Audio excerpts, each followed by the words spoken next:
रात के करीबन 12 बजे एक हाईवे पर संदीप नाम का एक लड़का खड़ा है। चेहरे पर डर, उसके हाथ पैर कांप रहे हैं। वो आगे सामने से एक कार आ रही थी। उस कार को देखते ही संदीप जोर जोर से सांसें लेने लगता है और अचानक से वो उस कार के सामने आ जाता है। कार में से एक आदमी और औरत बाहर आते हैं। ये क्या कर दिया तुमने आकाश? ये मर तो नहीं गया? अरे तो मैं क्या करता, ये अचानक से कार के सामने आ गया।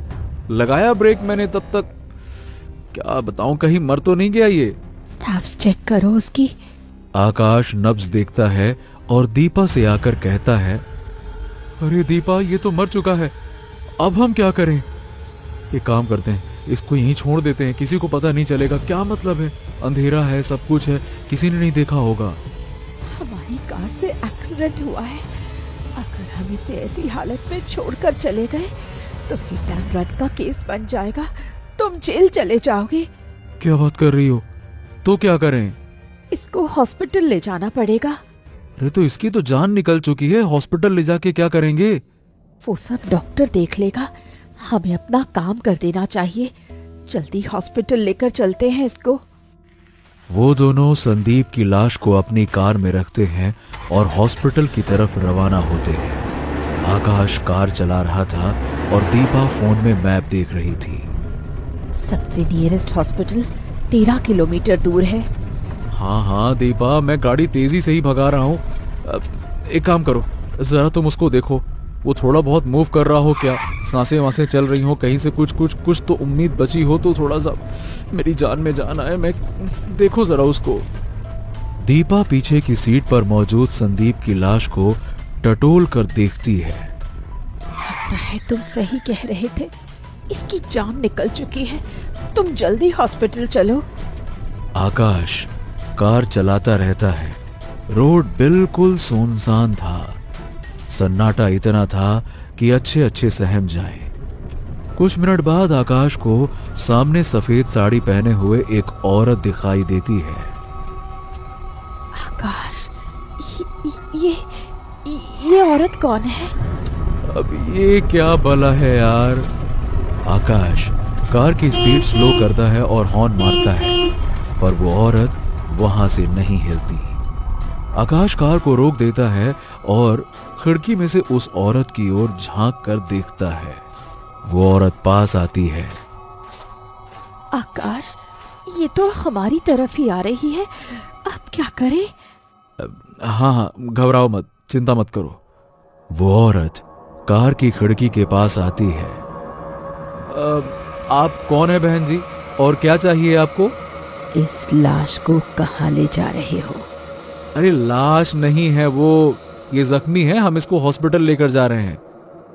जख्मी नहीं, मुर्दा है। ये अस्पताल जाके क्या करेगा? मैं तुम्हें जो चाहिए वो दूंगी, तुम ये लाश मुझे दे दो। क्या मतलब?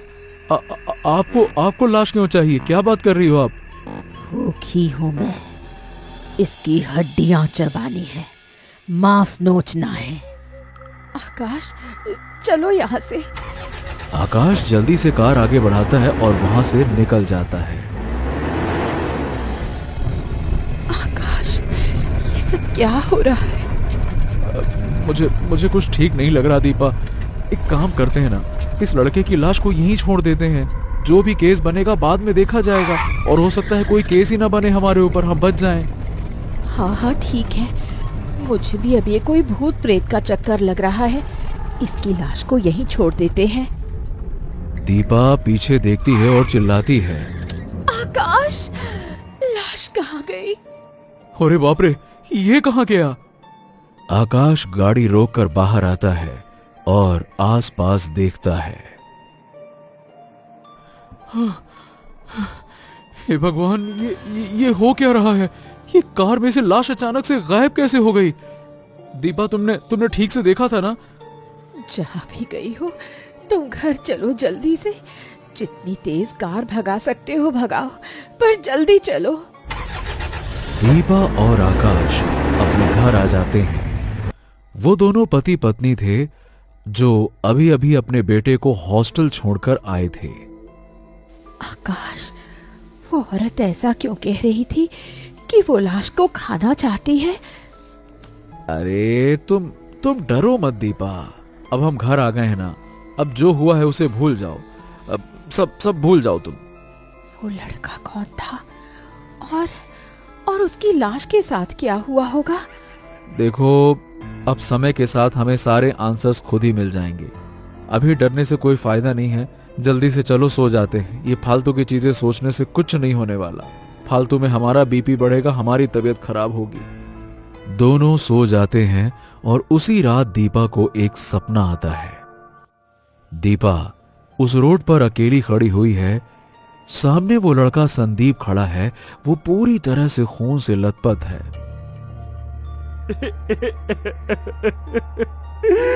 मुझे बचा लो, मुझे बचा लो प्लीज। वो आ रही है, वो आ रही है। मैं पाँव पड़ता हूँ तुम्हारे आगे हाथ जोड़ता हूँ। मुझे बचा लो प्लीज, मुझे बचा लो। वो बहुत खतरनाक है। वो छलावा रचती है और फिर खा जाती है। वो मुझे मार डालेगी। मुझे बचा लो प्लीज, मुझे बचा लो। दीपा ये सुनकर घबरा जाती है। उसके मुंह से आवाज नहीं निकल पा रही। वो कुछ बोल पाए उससे पहले ही एक सफेद साया आता है और उस लड़के को अपने साथ रोड के दाईं तरफ मौजूद घने पेड़ों के बीच ले जाता है। वो लड़का बहुत जोर से चीखता है।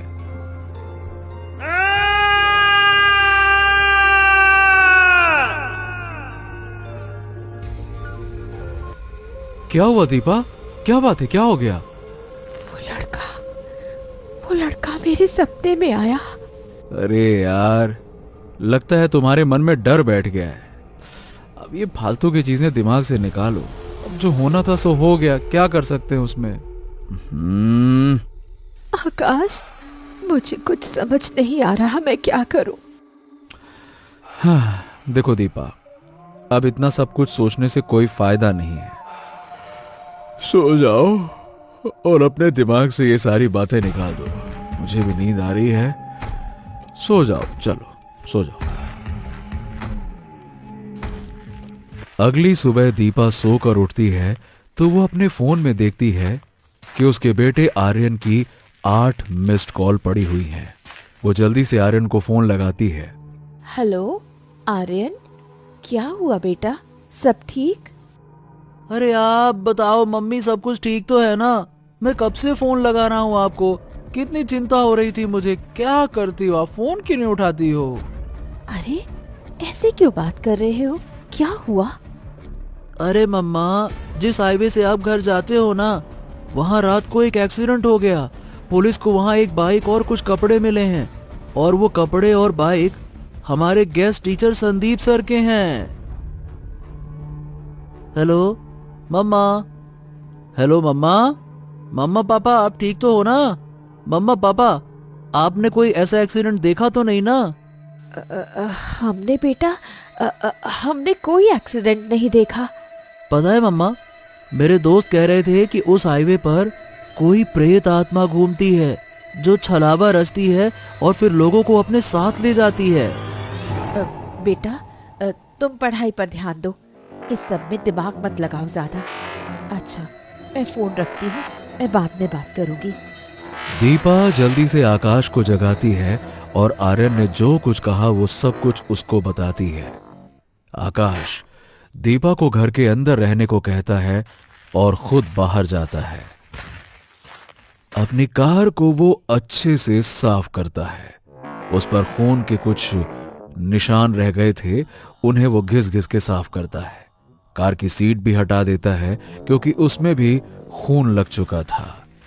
इसके बाद आकाश अपने कमरे में वापस आता है और अपना लैपटॉप खोलता है और इंटरनेट पर उस रोड पर हुई घटनाओं की जानकारी पता करता है। उसे पता चलता है कि पिछले 1 साल में उस रोड पर कुल 8 लोग गायब हुए हैं। सिर्फ उनके कपड़े पुलिस को मिले हैं।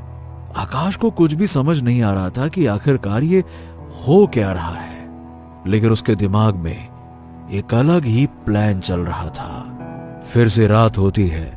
करीबन 12 बजे आकाश दीपा से कहता है, दीपा, मेरे एक दोस्त ने मुझे मिलने के लिए बुलाया है। मैं करीबन रात के 12 बजे तक आ जाऊंगा। इतनी रात को किस दोस्त से मिलने जाना है? कल जो हुआ उसके बाद मुझे बहुत डर लगने लगा है। तुम प्लीज कहीं मत जाओ। ओफो, तुम ये सब बातें छोड़ो। एक्चुअली क्या है ना कि मेरा जाना जरूरी है, ठीक है? अरे घबरा क्यों रही हो? मैं जल्दी वापस आ जाऊंगा, और अगर कोई दिक्कत लगे तो मुझे फोन करना, मैं तुरंत आ जाऊंगा, ठीक है? चलो। आकाश अपनी कार उठाता है और उस हाईवे की तरफ निकल जाता है। करीबन रात के 11 बजे वो हाईवे पर उसी जगह पे पहुंचता है जहां उसका संदीप से सामना हुआ था। आकाश कार से उतरता है और आसपास बड़े ध्यान से देखता है। वहां से जंगल की तरफ एक कच्ची सड़क जाती हुई दिखती है। अचानक उस तरफ से किसी के पायल के बजने की आवाज आती है। वो आवाज धीरे धीरे बढ़ती जा रही थी। ये पायल की आवाज इतनी अजीब क्यों है? तभी अचानक से आकाश को महसूस होता है कि वो धीरे धीरे अपना होश खो रहा है। उसको चक्कर सा आने लगता है। ये क्या हो रहा है मेरे साथ?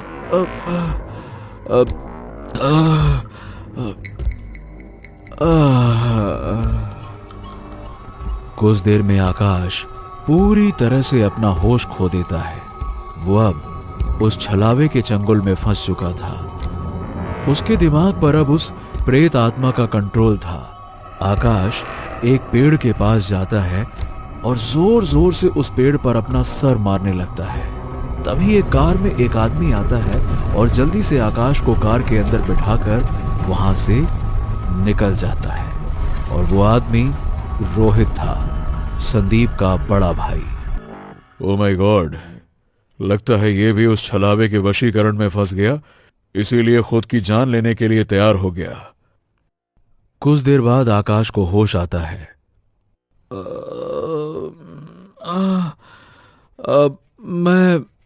मैं कहाँ हूँ मैं? शुक्र मनाओ कि अभी आप जिंदा हो। तुम मरते मरते बचे हो आज। ठीक हो, यही बड़ी बात है। आकाश कुछ याद करने की कोशिश करता है पर उसे कुछ भी याद नहीं आता।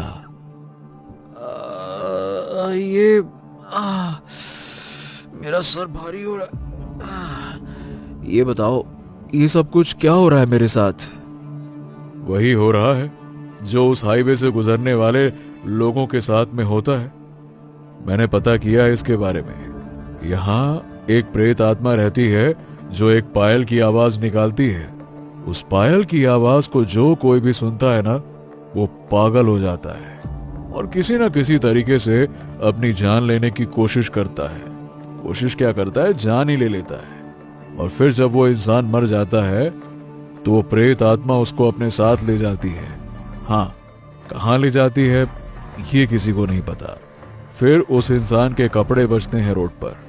बस यही सब कुछ मेरे भाई के साथ भी हुआ था। भाई के साथ हुआ था मतलब? दरअसल मेरे भाई का नाम संदीप था।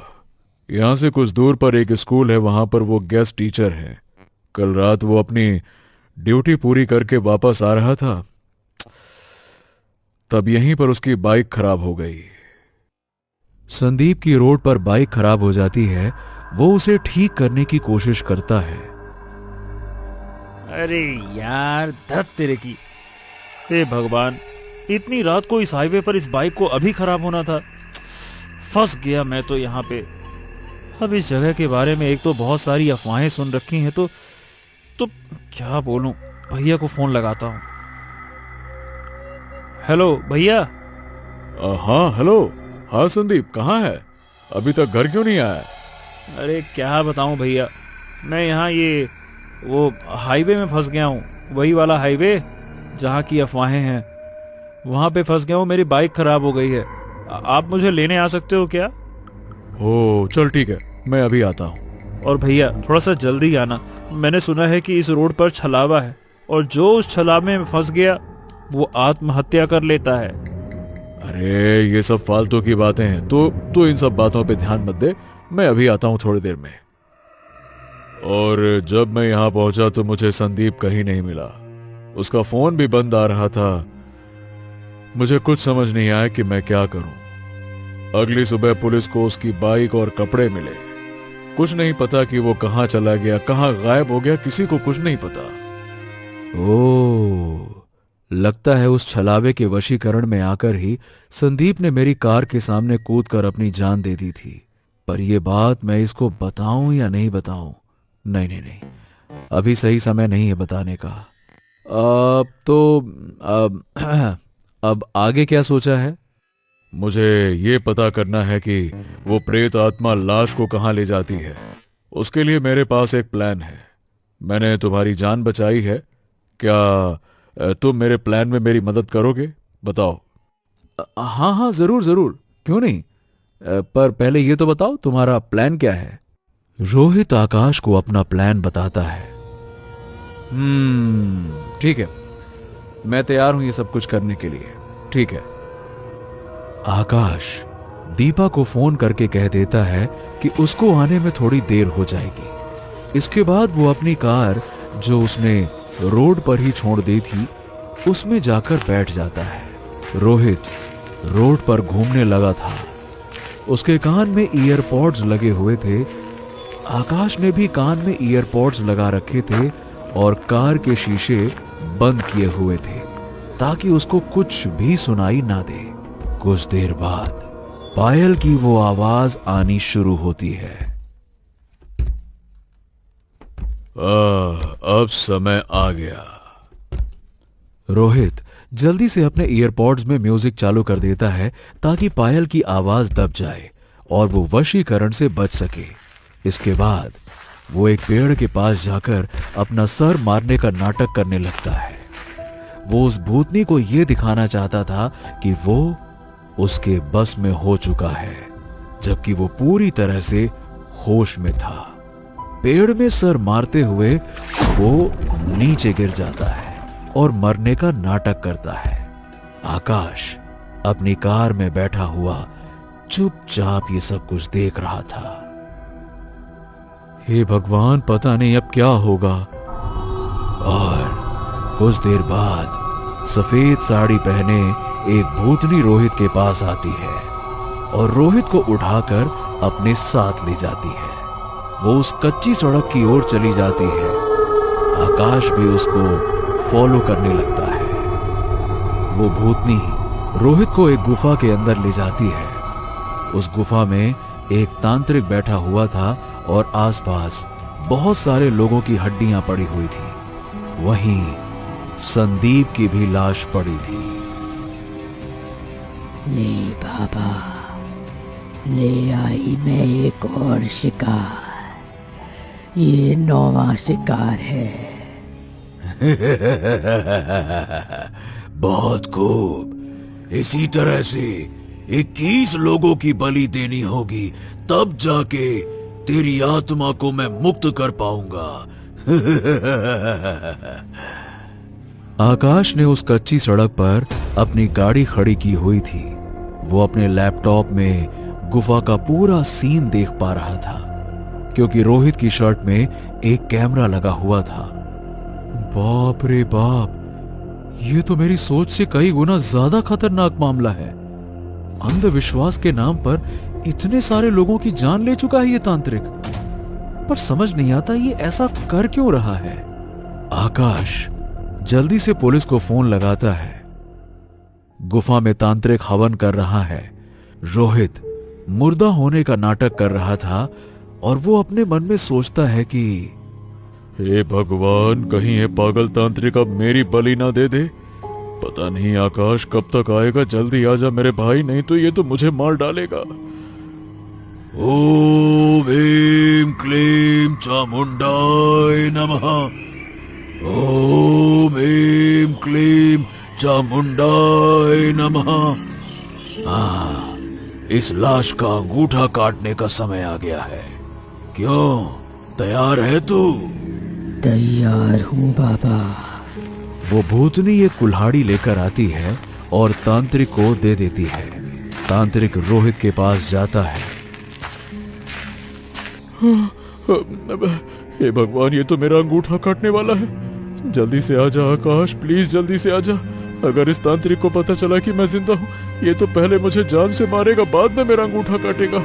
जल्दी से आजा, जल्दी से आजा। तांत्रिक रोहित का अंगूठा काटने ही वाला था कि तभी उस गुफा के अंदर पुलिस आ जाती है। क्या लगा रखा है तुम लोगों ने? है क्या नौटंकी है ये? बाप रे, इतने सारे कंकाल। पकड़ो इस बाबा को, पकड़ो। पुलिस वाले उस बाबा को पकड़ लेते हैं। भाग जा तू, भाग जा, भाग जा तू, भाग जा, भाग जा। ओ, किससे बात कर रहा है ये? वो भूतनी वहां से भाग जाती है। तांत्रिक के अलावा वो और किसी को दिखाई नहीं दे रही थी। वो कहां गई किसी को पता नहीं चला। बहुत खूब आकाश, वेल डन। आज तुम्हारी वजह से एक बहुत बड़ा रहस्य सुलझ पाया है। तुम्हारी वजह से हमने इस बाबा को पकड़ा है, जिसने इतने सारे मासूम लोगों को मौत के घाट उतारा है। पुलिस वाला रोहित के पास जाता है। लगता है ये आदमी इस बाबा का सबसे नया शिकार था। तभी रोहित उठ जाता है। अबे भूत, भूत, भूत! अरे अरे इंस्पेक्टर साहब, शांत हो जाइए, शांत हो जाइए। ये भूत ऊत नहीं है, ये तो वही है जिसकी वजह से ये केस सॉल्व हो पाया है। सारा प्लान इन्हीं का था। हाँ, मैं भूत वूत नहीं हूँ, मैं जिंदा आदमी हूँ इंस्पेक्टर साहब, जिंदा आदमी हूँ। तभी रोहित संदीप की लाश को देखता है। संदीप, संदीप मेरे भाई, संदीप मेरे भाई।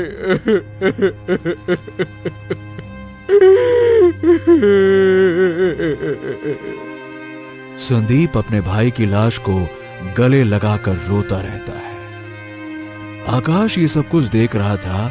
उसकी हिम्मत नहीं हुई रोहित को ये बताने की कि उसके भाई की मौत कैसे हुई, और ये बात राज बनकर रह गई। वो आत्मा कहां गई किसी को नहीं पता, पर वो तांत्रिक पकड़ा गया।